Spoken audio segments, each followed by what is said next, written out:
નમો લોહે સૌહરિહંતાનમ નમો લોહે સૌદાનમ નમો લોહે સૌહાયર્યાન નમો લોહે સૌજાયાનમ નમો લોહે સૌત્રિકાળવતી સાવનમ ઓમકાર બિંદુ સંયુક્ત નિત્યમ ધ્યાયંતિ યોગિન કામદમોક્ષનો છે ઓંકારાય નમો નમઃ મંગલમ ભગવાન મંગલમ કુટુંબી મંગલમ કુંડારીઓ જૈન્દ્રમો સુમંગલમ નમઃ સમય સાધાય સ્વાનુભૂત્યા ચકાસ્તે ચિત્તવાય ભવાય સર્વવા વિભાવ નિરુધની દાતા. નિયમસાર ભગવાન કુંકુંદાચાર્ય રચિત નિયમસાર તથા મુનિવર પદ્મપ્રબલધારી દેવ રચિત તાત્પર્ય વૃત્તિ ટીકા એનો સ્વાધ્યાય ચાલે છે. એમાં 11મો અધિકાર નિશ્ચય પરમ આવશ્યક અધિકાર એની ગાથા 150 સુધી સ્વાધ્યાય આપણે કર્યો છે. ગાથા 150 પછીથી મુનિવર પદ્મપ્રબલધારી દેવ કળશ 259 કહે છે. કળશ 259 મુક્ત્વા જલ્પમ ભવભયકરમ બાહ્યમ અભ્યંતરમ ચ સ્મૃત્વા નિત્યમ સમરસમયમ ચિત્ચમત્કારમ એકમ જ્ઞાન જ્યોતિ પ્રકટિત નિજ અભ્યંતરાંગ આત્મા ક્ષીણે મોહે કિમપી પરમ તત્વમ અંતર દર્શ. 259માં કળશના અર્થમાં કહે છે કે ભવ ભયના કરનારા બાહ્ય તેમજ અભ્યંતર જલ્પને છોડીને સમરસમય એટલે કે સમતારસમય એક ચૈતન્ય ચમત્કારને સદા સ્મરીને જ્ઞાન જ્યોતિ વડે જેણે નિજ અભ્યંતર અંગ પ્રગટ કર્યું છે એવો અંતરાત્મા મોહ ક્ષીણ થતા કોઈ અદભુત પરમ તત્વને અંતરમાં દેખે છે. અંતરાત્માના 3 ભેદ કયા? જગન્ય, ઉત્કૃષ્ટ અને મધ્યમ. એમાં ચોથા ગુણસ્થાને છે અવિરતિ સમ્યક દ્રષ્ટિ છે, એને જગન્ય અંતરાત્મા કહ્યો. અને જે 12મા ગુણસ્થાને મોહનીય કર્મનો જેણે ક્ષય કર્યો છે એવાને ઉત્કૃષ્ટ અંતરાત્મા કહ્યો. અને એની વચ્ચેના એટલે 5માથી 11મા ગુણસ્થાન સુધીના બધાને મધ્યમ અંતરાત્મા કહ્યા. અહીંયા ઉત્કૃષ્ટ જે અંતરાત્મા છે એની વાત કરી અને એમાં એમ કહ્યું કે એક ચૈતન્ય ચમત્કારને સદા સ્મરીને એટલે એનું સ્મરણ એટલે એમાં એકાગ્રતા કરીને જ્ઞાન જ્યોતિ વડે જેણે નિજ અભ્યંતર અંગ પ્રગટ કર્યું છે, પોતાનું અભ્યંતર અંગ પોતાનું પરમાત્મા તત્વ પ્રગટ કર્યું છે એવો અંતરાત્મા મોહ ક્ષીણ થતા એટલે કે મોહનો ક્ષય થતા, મોહનીય કર્મનો ક્ષય થતા કોઈ અદભુત પરમ તત્વને અંતરમાં દેખે છે. એટલે હવે 13મા ગુણસ્થાનની દશાને પ્રાપ્ત કરે છે તે અર્યંત પરમેશ્વર થઈ જાય છે. 12મા ગુણસ્થાને બીજું શુક્લ ધ્યાન પ્રગટ થાય છે. 4 ઘાતી કર્મોનો ક્ષય થાય છે અને પછી એ 13મા ગુણસ્થાનની દશાને પ્રાપ્ત કરી લે છે. સહયોગી કેવળી એવી દશાને પ્રાપ્ત કરી લે છે. એટલે એને માટે અહીંયા શબ્દ મૂક્યા છે કે મોહ ક્ષીણ થતા કોઈ અદભુત પરમ તત્વને અંદરમાં દેખે છે. એટલે સ્વરૂપમાં જ હવે સ્થિર થયા છે, અંદરમાં પોતાના એવા પરમ તત્વને દેખે છે, અનુભવે છે, એ સિવાય બીજું કાંઈ એમને હવે રહ્યું નથી. અને એ કઈ રીતે થયું એની વાત કરતા એમ કહ્યું કે ભવ ભયના કરનારા બાહ્ય તેમજ અભ્યંતર જલ, બાહ્ય અને અભ્યંતર જલતો જે ભવનું કારણ થાય છે, જેને બાહ્ય તેમજ અભ્યંતર જલ્પ છે, એ તો બહિરાત્મા છે. અને બહિરાત્મા તો અનેક પ્રકારે શુભાશુભ ભાવમાં રાચી રહેતો થતો સંસારમાં ભ્રમણ કરે છે. એટલે એ ભવ ભયના કરનારા એ જલ્પ છે, એ અંતર અને બાહ્ય જલ્પ છે. તો એ બધાને છોડીને સમતા રસમય એક ચૈતન્ય ચમત્કારને સદા મરીને એમાં એકાગ્રતા કરીને જ્ઞાન જ્યોતિ વડે પોતાના જ્ઞાન સ્વભાવ વડે એ સ્વરૂપમાં સ્થિર થાય છે. તો એનો વિશેષ અર્થ આપણે પૂજ્ય ગુરુદેવ પાસેથી સમજીએ. નિયમસાર પ્રવચન સદગુરુ પ્રવચન પ્રસાદ ભાગ 3, પાના નંબર 884, શ્લોક 259. એના શ્લોકાર્થ પછીથી ગુરુદેવ સમજાવે છે કે પ્રથમ વિપરીતતા રહિત અને યથાર્થતા સહિત, વિપરીતતા રહિત અને યથાર્થતા સહિત સાચી દ્રષ્ટિથી આવું જ્ઞાન ન કરે, એટલે કે જે શ્લોકના અર્થમાં વાત કહેવામાં આવી એ વાતના અનુસંધાનમાં ગુરુદેવ કહે છે કે આવું જ્ઞાન ન કરે ત્યાં સુધી અપૂર્વ મહિમાવંત તત્વ વિચારવાનો અવસર પણ નથી. આપણે શ્લોકનો અર્થ કર્યો અને એ શ્લોકના અર્થ દ્વારા આપણને જે વિદિત થયું તો એના સંબંધી ગુરુદેવ કહે છે કે સૌથી પહેલા તો બધા પ્રકારની વિપરીતતાને છોડીને, અંતરમાંથી બધી વિપરીતતાને છોડીને વસ્તુ સ્વરૂપને જેમ છે તેમ યથાર્થપણે સમજીને, એટલે શ્લોકમાં જે વાત કરવામાં આવી છે એને એ રીતે સ્વીકારે, યથાર્થતા સહિત સાચી દ્રષ્ટિપૂર્વક એવું જ્ઞાન કરે તો એ ધર્મ માર્ગમાં પ્રવેશી શકે. પણ જ્યાં સુધી આવું જ્ઞાન ન કરે ત્યાં સુધી અપૂર્વ મહિમાવંત તત્વ, પોતાનું અપૂર્વ મહિમાવંત તત્વ એનો એને વિચારે આવતો નથી. એટલે કહે છે કે એવા અપૂર્વ મહિમાવંત તત્વ વિચારવાનો અવસર પણ નથી.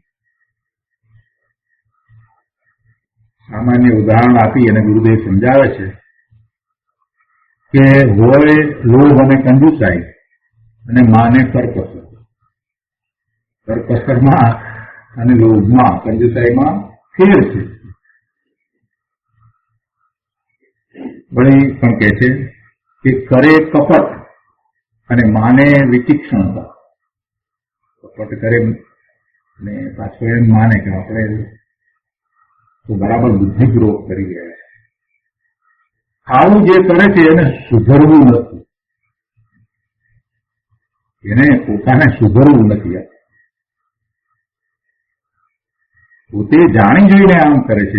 એ કરે છે કંજુસાઈ, લોભ કરે છે ને છતાંય પાછો એમ માને અમે તો કરકસર કરીએ. એવી રીતે કપટ કરે, માયા કરે અને પાછો એમ માને કે અમે તો વિચિક્ષણતા એટલે બુદ્ધિપૂર્વક અમે તો બધું કરીએ છીએ. બુદ્ધિપૂર્વક ભૂલ કરે છે તું માયા કપટ આચરી રહ્યો છે એટલે એને સુધરવું નથી. મોટું એને સુધરવું જ નથી. પોતે પોતાની ભૂલનો સ્વીકાર ના કરે ને ત્યાં સુધી કોઈ સુધરી શકતો જ નથી. સુધરવું હોય તો પહેલી જરૂરિયાત એક જ છે કે પોતાની ભૂલનો પોતે સ્વીકાર કરવો પડે. વળી પણ ગુરુદેવ કહે છે કે એવી રીતે ધર્મના માર્ગની અંદર દયા, દાન, વ્રત આદિ શુભ આશ્રવ છે, એ બંધનું કારણ છે, પુણ્ય બંધનું કારણ છે. છતાં તેને જે ધર્મ માને તો તેને સાચો ધર્મ સમજવો જ નથી. એને અરાદી આત્માને આશ્રયે પ્રગટ થતો પુણ્ય પાપ રહિત જે ધર્મ છે એ વાત એને સમજવી નથી. બીજી રીતે કહીએ તો એને એ વાત બેસતી નથી. જે દયા, દાન, વ્રત આદિ શુભ આશ્રવ છે, જે બંધનું કારણ છે, તેને ધર્મ માને તો એવી માન્યતાવાળાને પોતાનું અરાગી પરમાત્મા સ્વરૂપ છે એવા પરમાત્મા સ્વરૂપના આશ્રય પુણ્ય પાપ રહિત ધર્મ છે એ વાત બેસે નહીં. એ વાત એને બેસતી જ નથી. આટલી પૂર્વ ભૂમિકા આ ગાથાનો વિસ્તાર કરવા માટે જે ગુરુદેવે કરી છે એનું પ્રયોજન છે.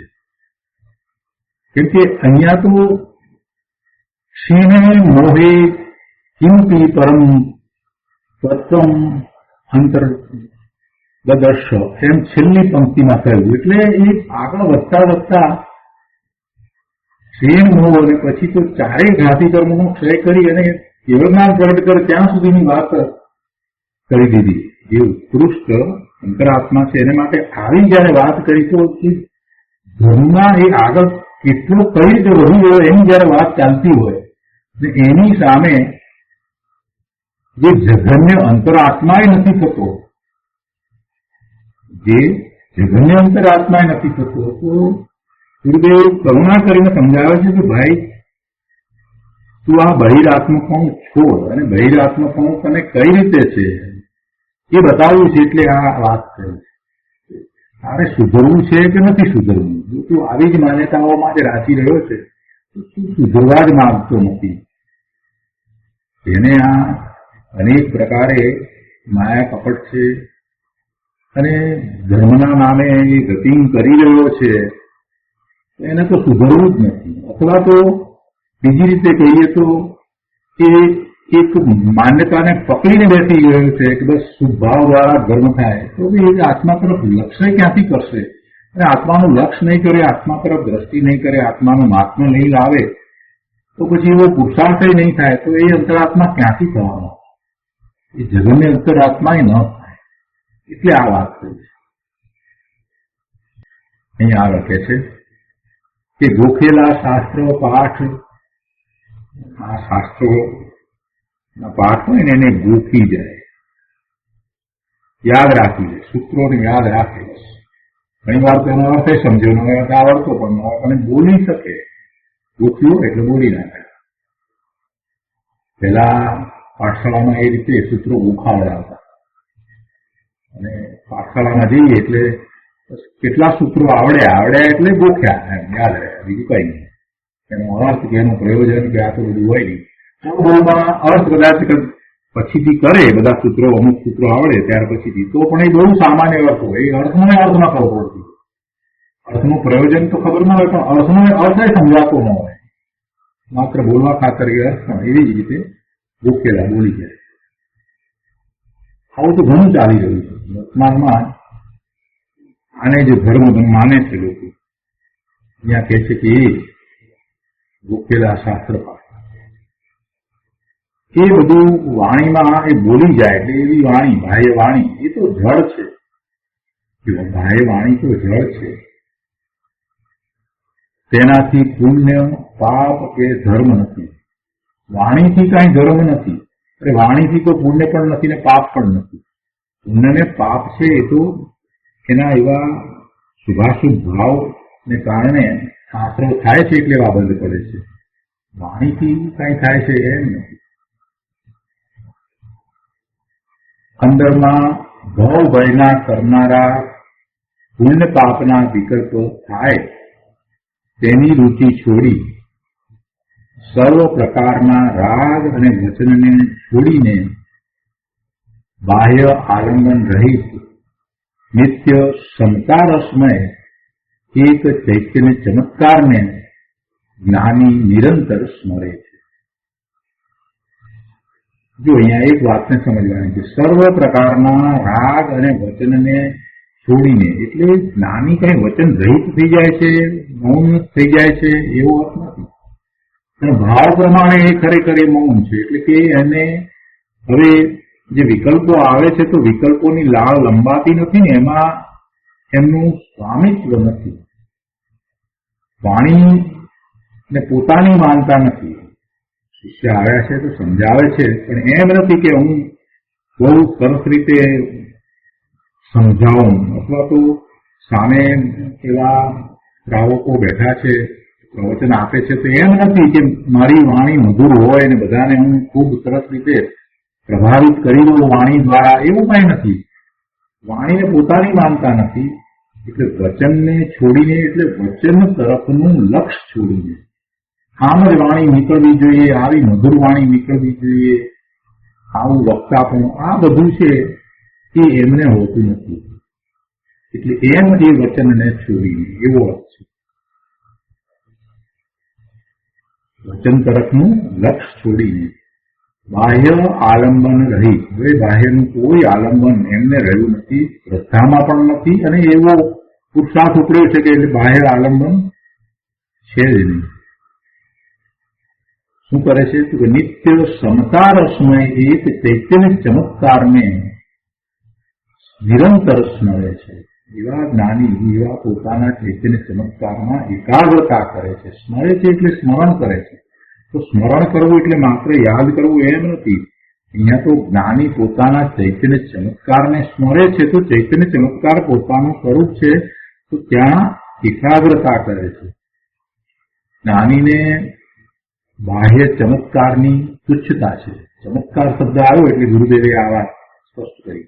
બાહ્યમાં કોઈ પ્રકારના ચમત્કારો હોય તો એના વિશે તો એમને તુચ્છતા છે, એમાં એમને કોઈ રસ પડતો નથી, એનું એમને મહત્વ પણ નથી.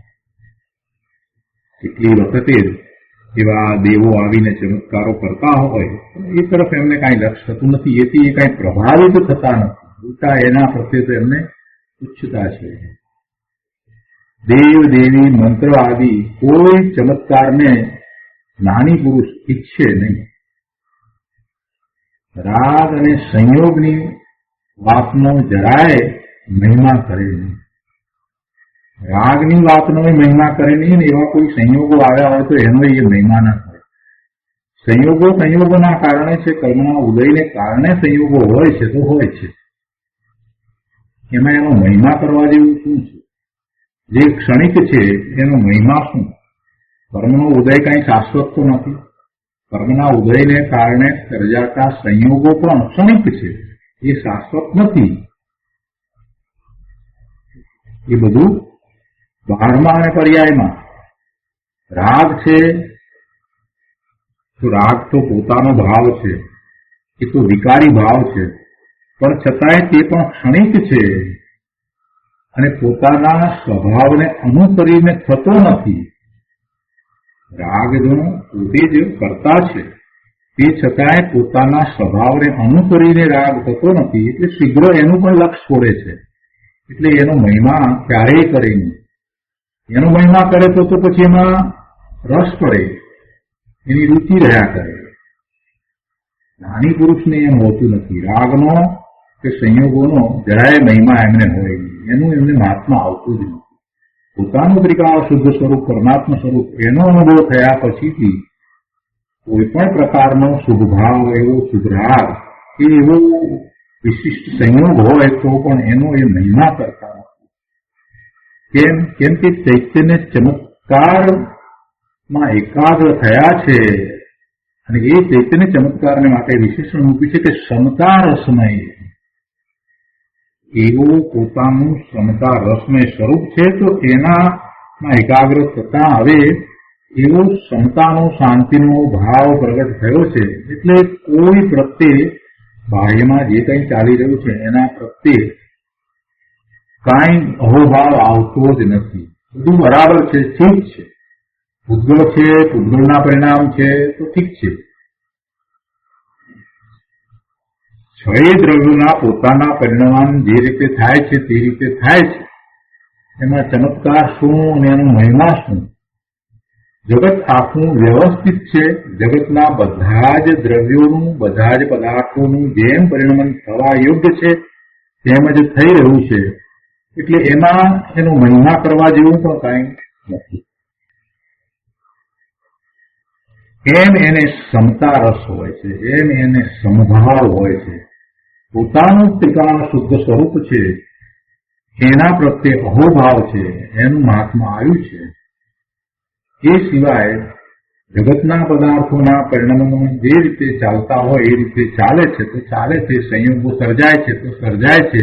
એ બધું વ્યવસ્થિત છે, તેમાં કાંઈ અવ્યવસ્થા નથી. જ્ઞાનીની દ્રષ્ટિમાં હંમેશા એમ જ હોય કે જગત આખું વ્યવસ્થિત છે.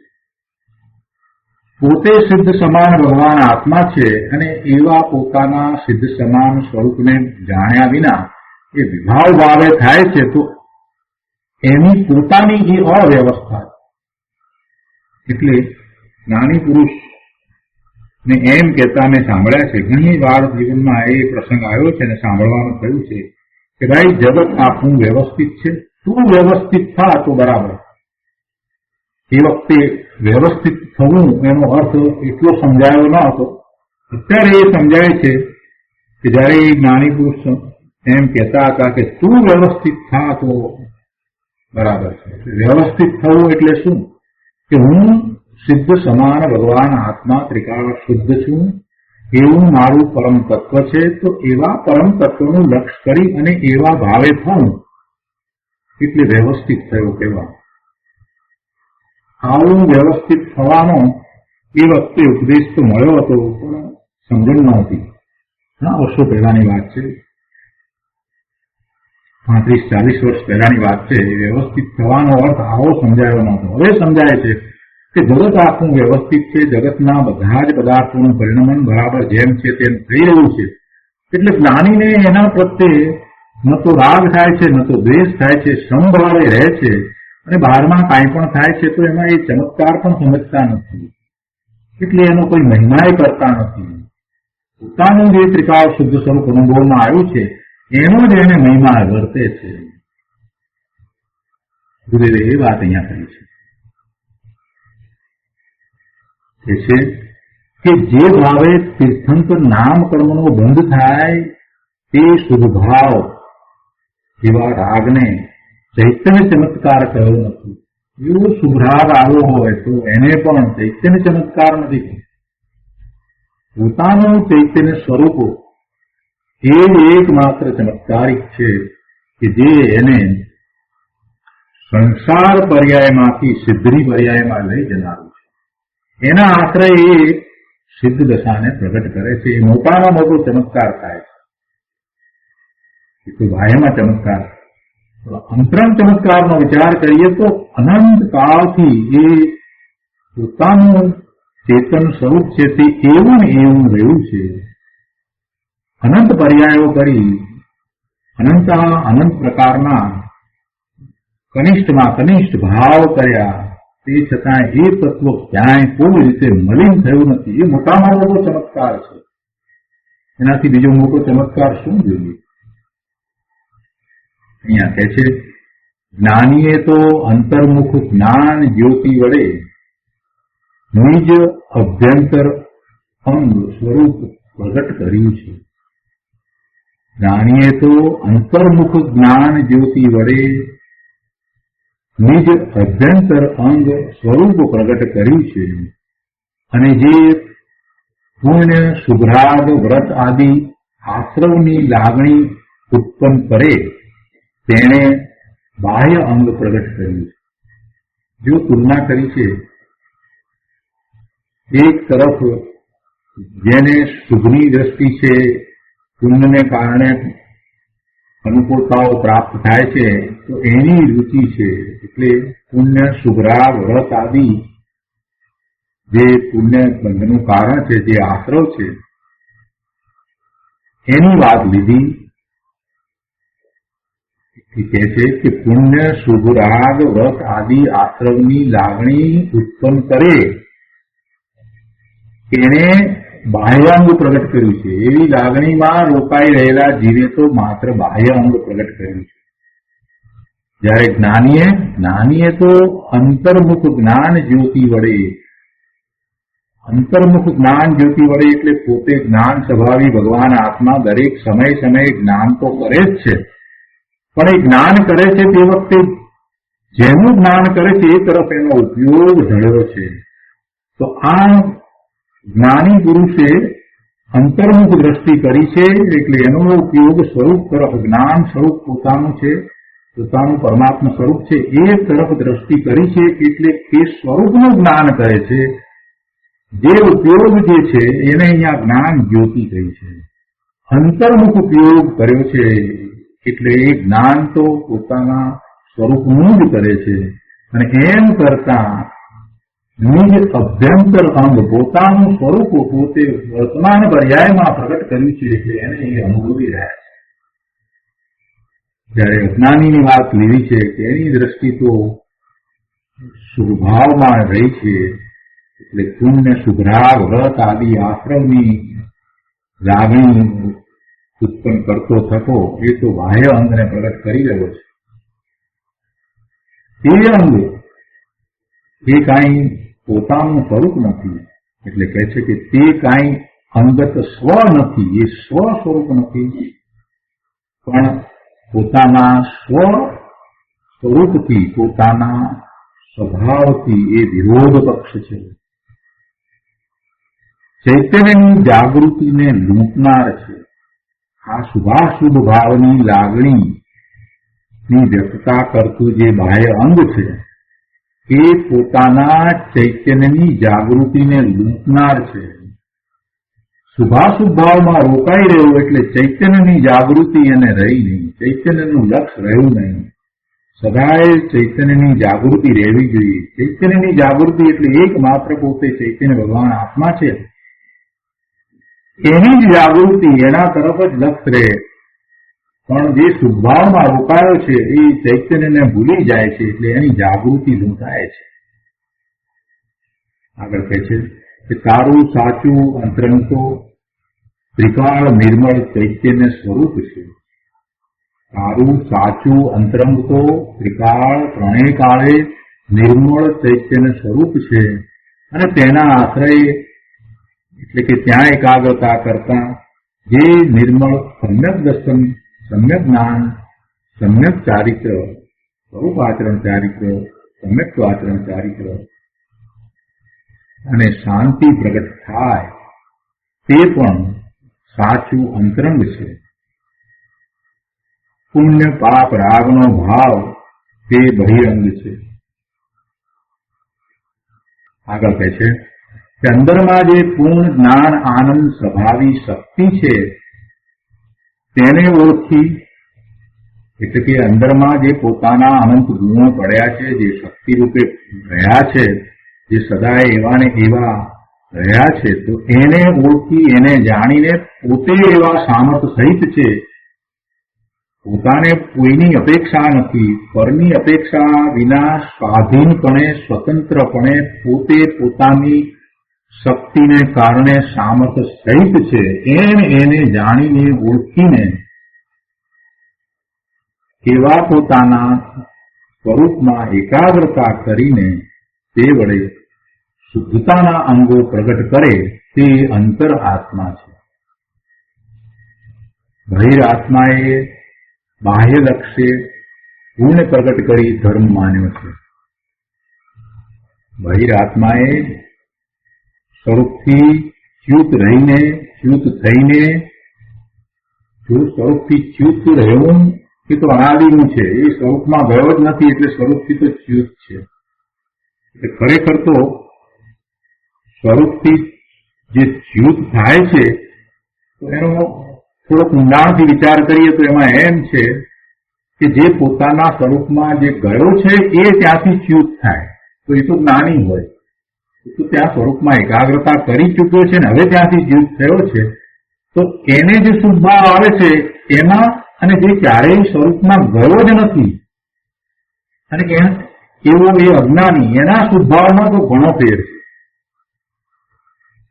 અહીંયા જે બહિર આત્મા જે ગયો છે એ તો ક્યારેય પોતાના સ્વરૂપમાં ગયો જ નથી, એટલે સ્વરૂપથી ચ્યુત છે, અનાદિનું સ્વરૂપથી ચ્યુત છે. સ્વરૂપને એને જાણ્યું જ નથી. એટલે એને શુદ્ધ ભાવ આવે છે તો એ શુદ્ધ ભાવને જ ધર્મ માને છે, આત્માને તો જાણતો પણ નથી. અને જે પોતે સ્વરૂપને અનુભવી ચૂક્યો છે અને પોતાના પુરુષાર્થની નબળાઈને કારણે સ્વરૂપથી ચ્યુત થઈને બહાર આવ્યો છે, તો એને પણ શુદ્ધ ભાવ છે. તો એનો શુદ્ધ ભાવ છે એમાં ફેર છે. એને શુદ્ધ ભાવ આવે છે તો એ પોતાના પુરુષાર્થની નબળાઈ સમજે છે, એને દોષ સમજે છે કે મને ક્યાં શુદ્ધ ભાવ આવ્યો, મને તો શુદ્ધ ભાવ રહેવો જોઈતો હતો. એટલે જ્ઞાનીની તો એવી દ્રષ્ટિ છે, એનો પણ શુદ્ધ ભાવ તો છે. એટલે કેમ એ શુદ્ધ ભાવનો સ્વામી થતો નથી. શુદ્ધ ભાવ છે એનો, શુદ્ધ ભાવ છે તો જીવનો, એ કઈ જળનો ભાવ તો છે નહીં. શુદ્ધ ભાવ થયો તો એ ભાવ હોય કોનો? એ પરિણામ છે કોના? શુદ્ધ ભાવના પરિણામ છે તો જીવના જ ને. જીવ જ એનો કરતા છે. તો શુદ્ધ ભાવ એનો જ છે, એનો જ એ કરતા છે, છતાં એનો સ્વામી થતો નથી. શુદ્ધ ભાવ આવ્યો એનો એ સ્વામી થતો નથી. કેમ કે એને એ પોતાનું કર્તવ્ય માનતું નથી. શ્રદ્ધામાં એને એ શુદ્ધ ભાવને પોતાનું કર્તવ્ય માન્યું જ નથી. પોતાને શુદ્ધ ભાવનું જ કર્તવ્ય છે, શુદ્ધ ભાવનું જ કરતાપણું છે, એવી જ્ઞાનીની દ્રષ્ટિ છે. શુદ્ધ ભાવમાં આવ્યો છે, શુદ્ધ ભાવથી ચ્યુત થઈને, તે છતાંય શુદ્ધ ભાવનું સ્વામિત્વ એને હોતું નથી. પેલો જે બહિરાત્મા અનાદિનો શુદ્ધ ભાવમાં અને શુદ્ધ ભાવમાં રાખી રહ્યો છે, એને શુદ્ધ ભાવનું સ્વામિત્વ હોય છે. એટલે એવા એ બહિરાત્મા એ બાહ્ય લક્ષ્ય પુણ્ય પ્રગટ કરી અને એને ધર્મ માન્યો છે, એ શુદ્ધ ભાવને ધર્મ માને છે. તો એના વિશે કહે છે કે તેને કોઈ પ્રકારે સમતા રસનો સ્વાદ કદી નથી. જે શુદ્ધ ભાવને ધર્મ માને છે એને ક્યારેય સમતા રસનો સ્વાદ આવતો જ નથી, આવ્યો જ નથી. અને અંતરાત્માએ અંદર નિર્મળ આનંદ નિધાનને પ્રગટ કરી અંતરના કપાટ ખોલી સમતા રસમય અવિનાશી જ્ઞાન જ્યોતિનો વિકાસ કર્યો છે.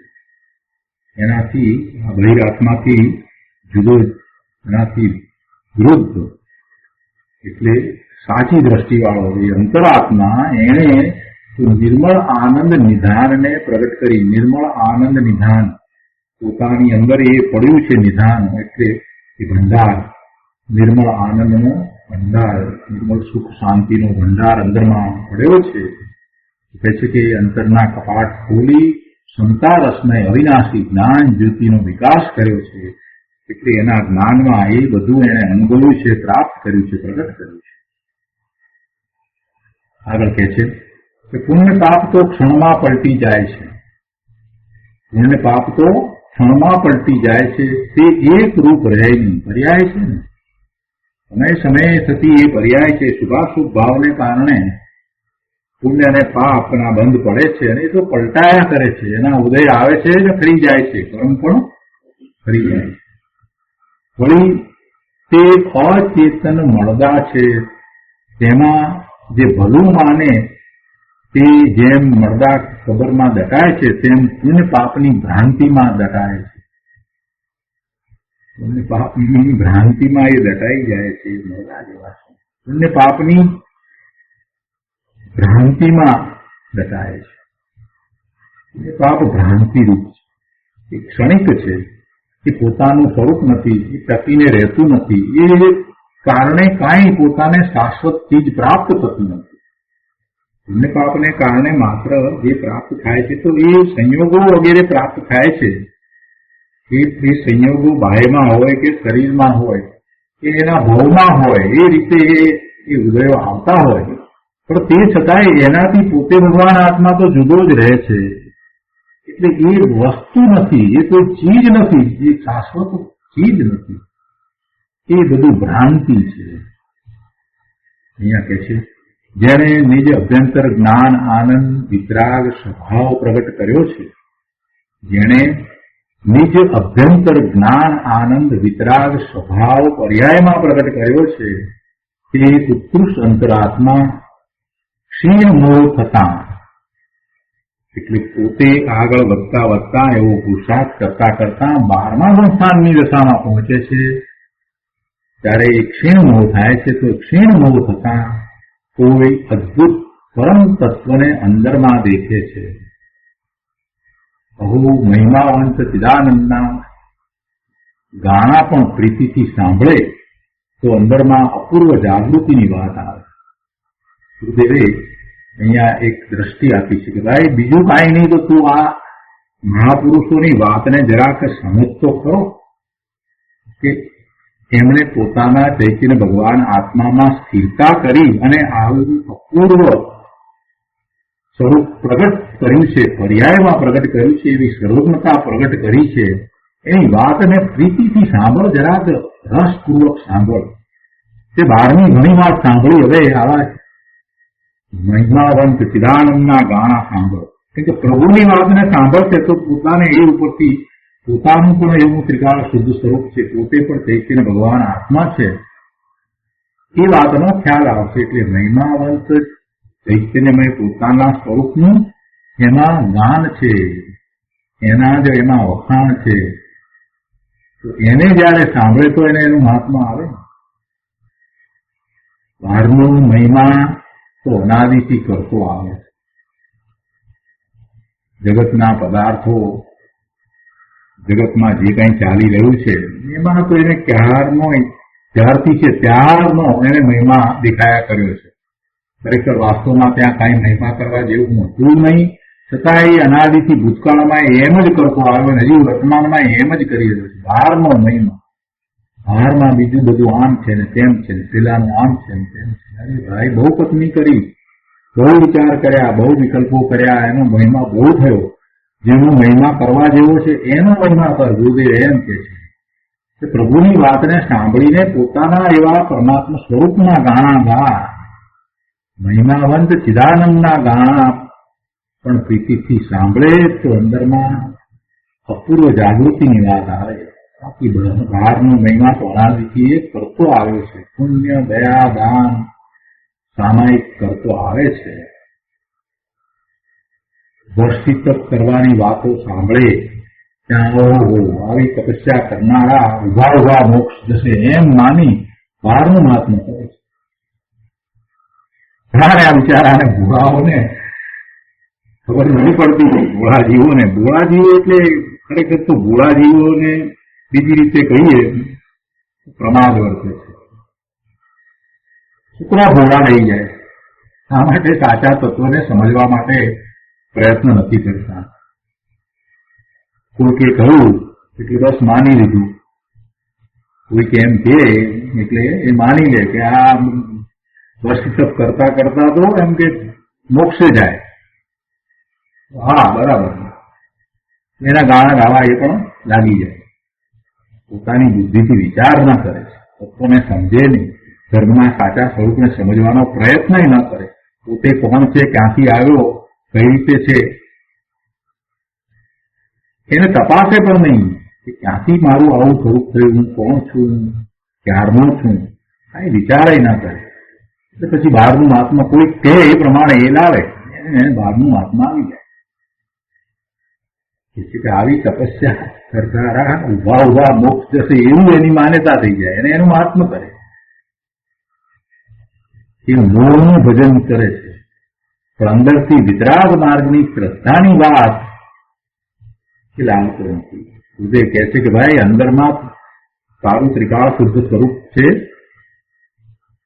તેનું લક્ષ્ય કરી અને ધર્મ થાય છે અને એ ધર્મ વિતરાગી ધર્મ છે. એવા વિતરાગી માર્ગની શ્રદ્ધા તો કર. અંદરથી વિતરાગી માર્ગની શ્રદ્ધાની વાત તો લાવ કે આ વ્રત તપ સામાયિક છે, એ શુભભાવ છે, એ ધર્મ નથી અને પોતાનું ત્રિકાળ પરમાત્મા તત્વ છે, એના આશ્રય ધર્મ થાય છે. ધર્મ તો નિર્વિકલ્પ આત્મનો ભાવથી છે અને એનાથી લાભ છે, એનાથી મુક્તિ પમાય છે. એની પ્રતીતિ વિના અંશ માત્ર લાભ નથી. આગળ કહે છે પણ ભગવાનની સ્તુતિનો શુભરાગ તે પુણ્ય છે. દિનેશ્વર ભગવાનની સ્તુતિનો ભાવ આવે છે એ શુભ ભાવ છે, એને કારણે પુણ્યનો બંધ પડે છે. તે પરમાર્થ વિતરાગ સ્વભાવની સ્તુતિ નથી. એ દિનેશ્વર ભગવાનની સ્તુતિ છે, પણ પોતાના વિતરાગી પરમાર્થ સ્વભાવની સ્તુતિ નથી. પોતાનો સ્વભાવ વિતરાગી સ્વભાવ છે. પોતાનામાં અનંત ગુણ છે, એમાં કોઈ ગુણ એવો નથી કે એને વિકાર કરાવે. પોતાના અનંત ગુણમાં એવા વિતરાગી પરિણમન ને, એ વિતરાગી પરિણમન છે, એ સુખનું પરિણમન છે, આનંદનું પરિણમન છે. તો એવા પોતાના સ્વભાવની સ્તુતિ. સ્તુતિ એટલે શું? એમાં એકાગ્રતા કરવી, પોતાના સ્વભાવનું મહાત્મ્ય લાવીને એ તરફ વળી જવું, એવી સ્તુતિની અહીંયા વાત કરી છે. તો એવી સ્તુતિ એને દિનેશ્વર ભગવાનની સ્તુતિ કરે છે તો થતી નથી. કે જ્યાં સુધી દિનેશ્વર ભગવાનની સ્તુતિ કરે છે ત્યાં સુધી પ્રભુ પ્રત્યેનો અહોભાવ છે, એટલે શુદ્ધ ભાવ છે, અને એને કારણે એને પુણ્યનો બંધ છે. હવે પ્રભુની સ્તુતિ એ શા માટે કરે છે? જરા કે વિચાર કરે તો બધું સમજાય એવું છે. પ્રભુની સ્તુતિ ન કરવાનું અહીંયા કોઈ કહેતું નથી. પ્રભુની સ્તુતિ એ શા માટે કરે છે? કેમ કે પ્રભુએ પૂર્ણ સ્વરૂપને પ્રગટ કરી લીધું છે, એક કારણ. બીજું કારણ કે પ્રભુએ પોતે પૂર્ણ સ્વરૂપ જે રીતે પ્રગટ કર્યું છે એ પોતે સ્પષ્ટ કરી દીધું છે. જગતની સામે એ સ્પષ્ટપણે મૂક્યું છે કે આ રીતે પોતાનું પૂર્ણ શુદ્ધ સ્વરૂપ પ્રગટ થઈ જાય છે. એ જરાય ગોપ્યા વિના એ માર્ગને એમણે પ્રદર્શિત કરી દીધો છે. એટલે એ એમની ઘણી કૃપા છે, એ એમની કરુણા છે, એ એમનો આપણી પ્રત્યેનો ઉપકાર છે. આ બીજું કારણ છે એમની સ્તુતિ કરવાનું.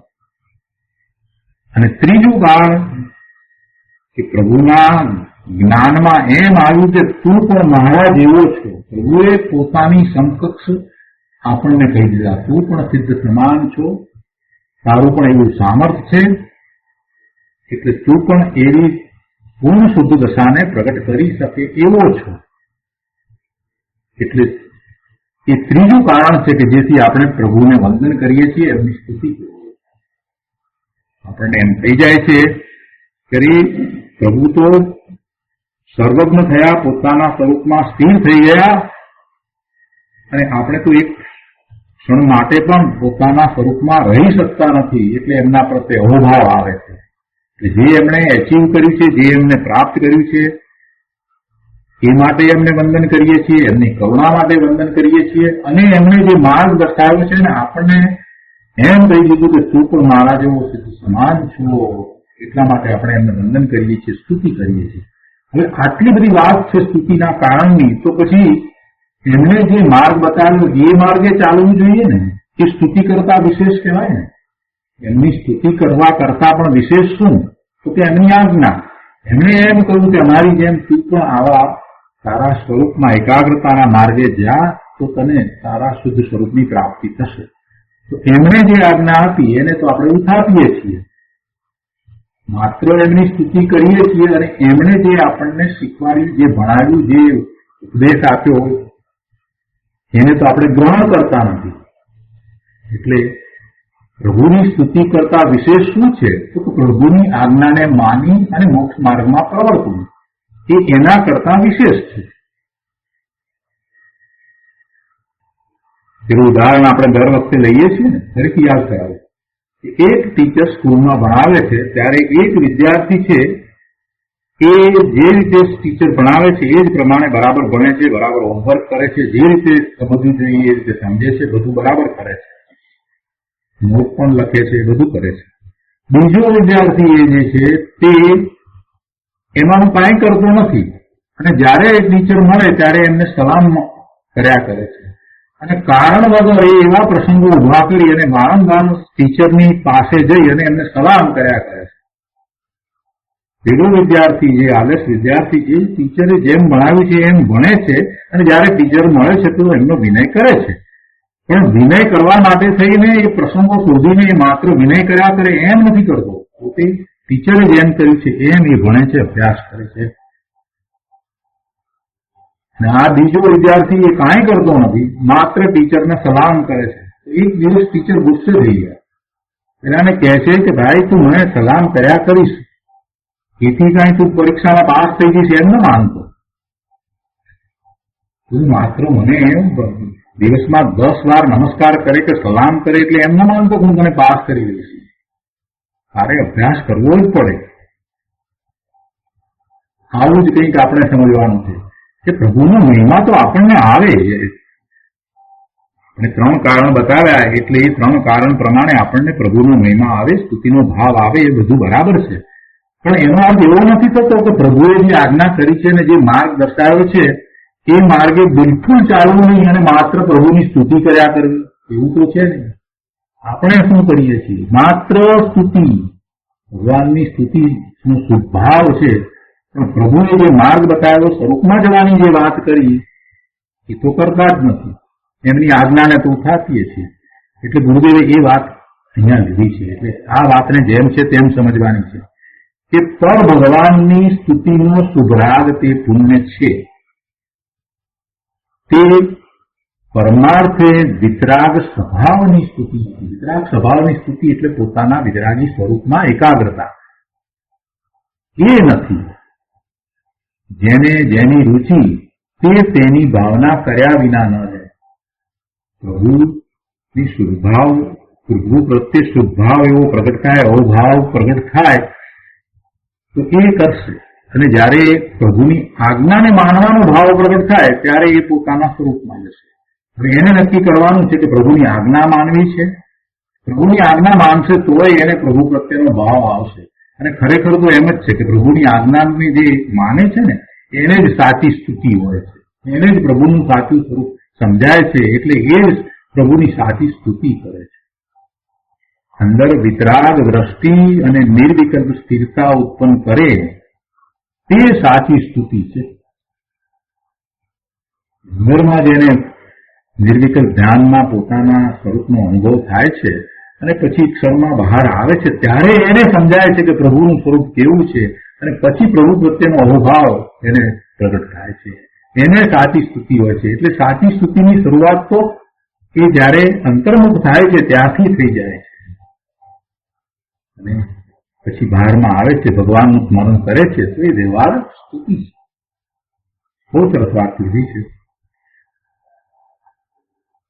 તો આ રીતે આ 259મો કળશ અહીંયા પૂરો થાય છે. હવે એના પછીથી મુકુંદાચાર્ય ભગવાનની ગાથા 151. જો ધમ્મ સુખ જાણમ પરિણદો શોવી અંતરંગપા જાણ વિહીણો સમણો ભૈરપ્પા ઇતિ વિજાણી. સંસ્કૃતમાં ગાથા છે.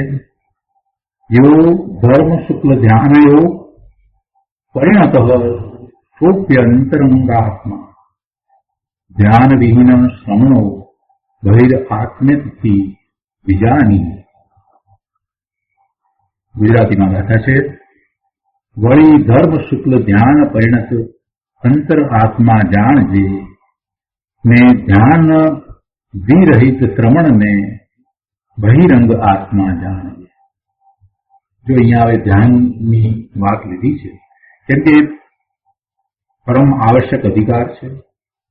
6 આવશ્યકની વાત કરી અને આગળ વધતા વધતા આવે જે કરવા લાયક છે, જે આવશ્યક છે જીવનમાં, એ આવશ્યક છે વર્તમાન જીવનમાં, જે આવશ્યક છે એની વાત કરતા કરતા હવે જયારે પૂર્ણ દશા સુધી પહોંચવાનો છે તો એમાં જે આવશ્યક છે, જે મોક્ષ માર્ગમાં જે આવશ્યક છે એની વાત લીધી છે.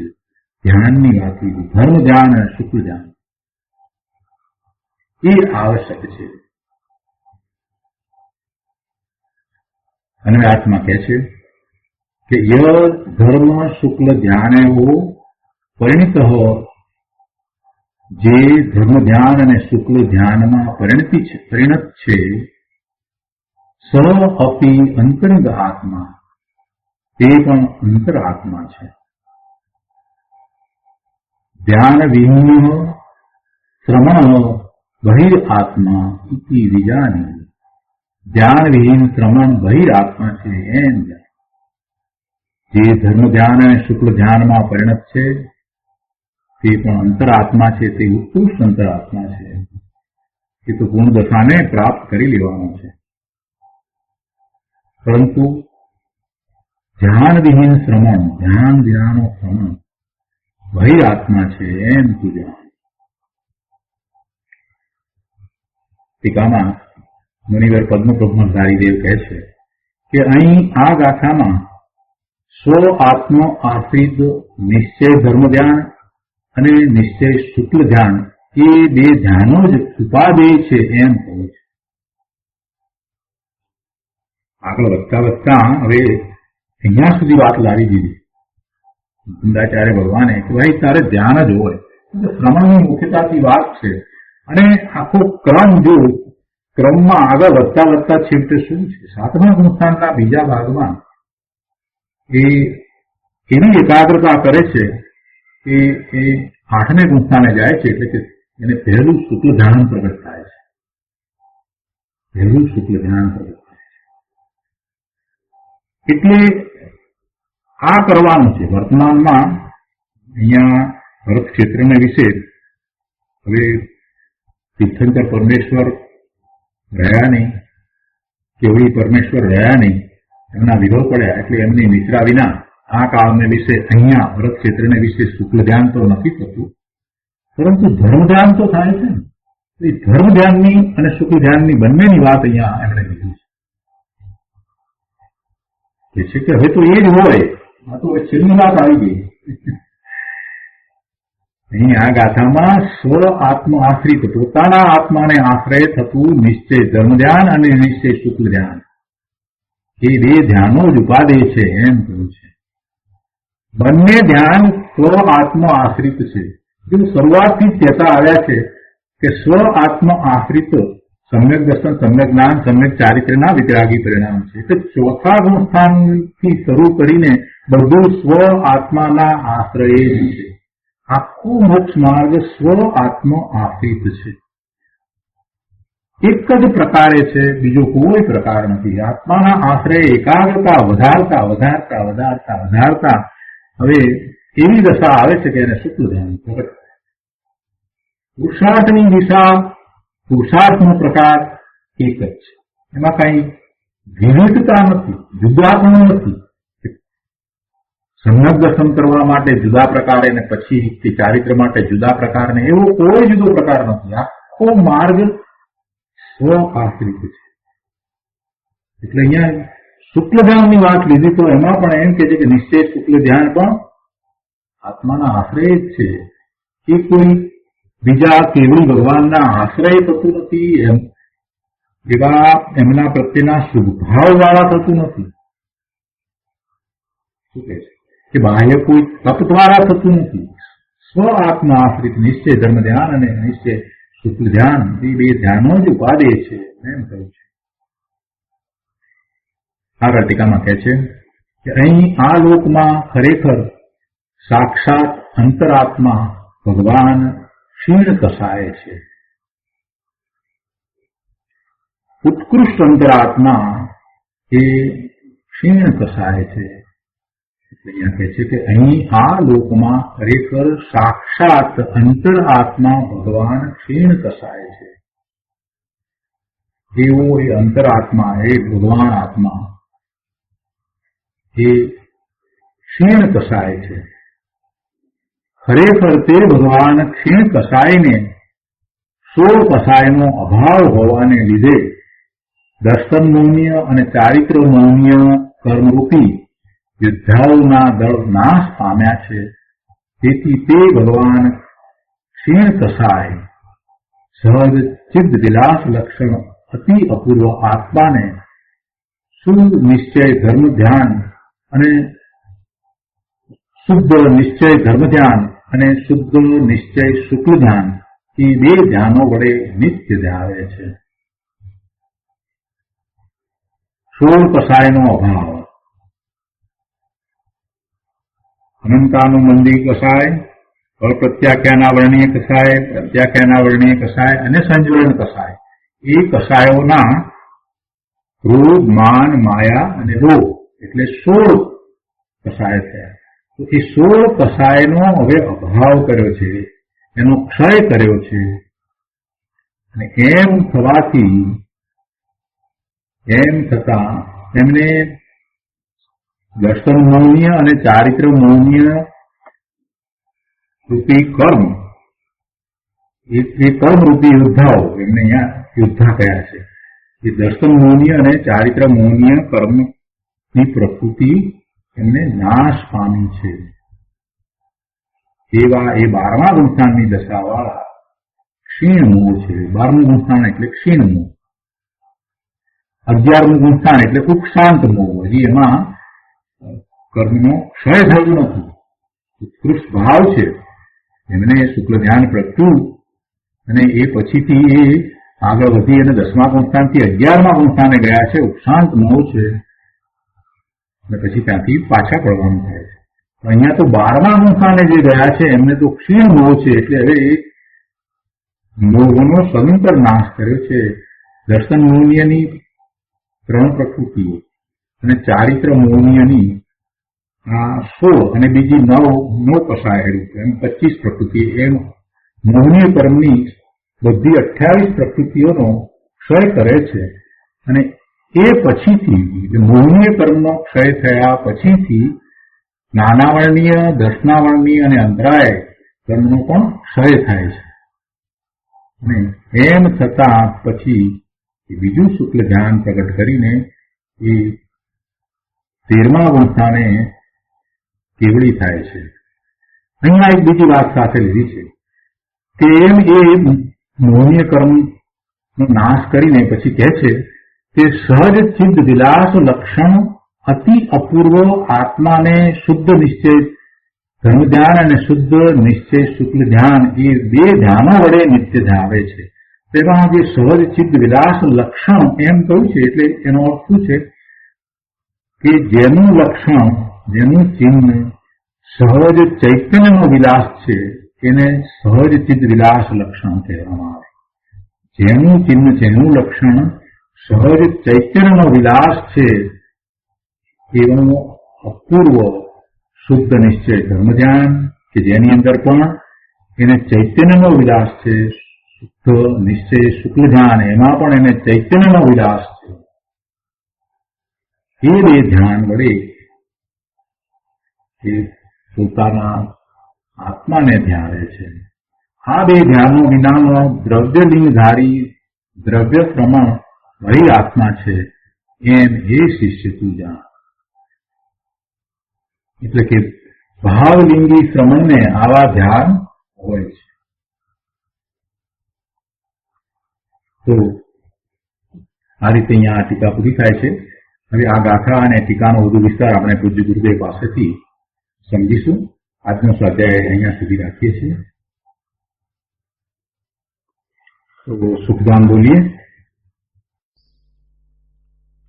સુખધામ અનંત સુસંત ચરી દિન રાત રહે તદ ધ્યાન મહી પ્રકાંતિ અનંત સુધામય છે પ્રણમુ પદ તે વરતે જયતે પ્રણમુ પદ તે વરતે જયતે